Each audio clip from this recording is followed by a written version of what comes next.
जन्म के प्रेम कहानी, जान जाना तू हम जानतानी।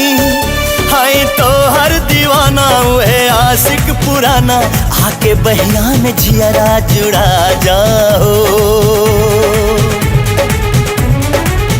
ए करे जा, ए करे जा, ए करे जा में समा जाओ।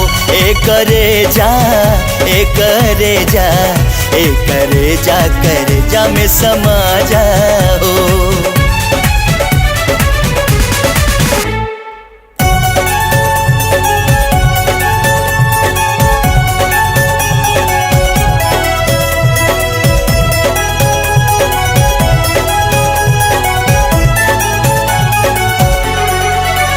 हमनी के बनावल रब के कुछो करला ई तोड़ना पैबू। मिली लाखों दीवाना दुनिया में, बाकी हमरा नियन कहाँ पैबू। अपना दिलवा में झांक के देखा, अपना दिलवा में झांक के देखा। नाम हमरे ही तू लिखन पैबू। हम धरती पर जब जब आई, बस तोहरे के दुल्हन बनाई। है तो हर दीवाना हुए आशिक पुराना, आके बहिया में जियरा जुड़ा जाओ। ए करे जा, ए करे जा, ए करे जा में समा जाओ। ए करे जा, ए करे जा, ए करे जा में समा जाओ।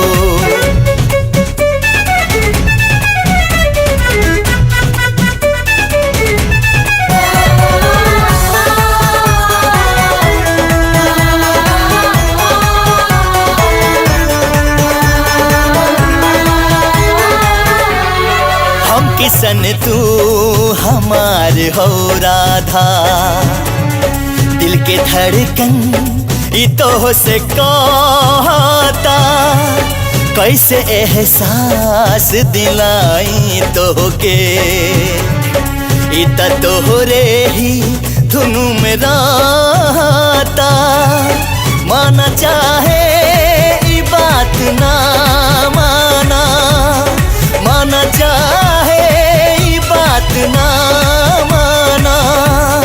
बाकी दिल तोहरे के जान माना था। नाही केहू के रोकले रोकाई, दिल तोहरे के आपन बनाई। है तो हर दीवाना हुए आशिक पुराना, आके बहिया में जियरा जुड़ा जाओ। ए करे जा, ए करे जा, ए करे जा में समा जाओ।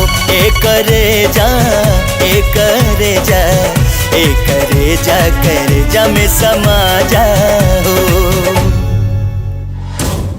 For more entertainment, log on and subscribe to www.youtube.com/venusregional.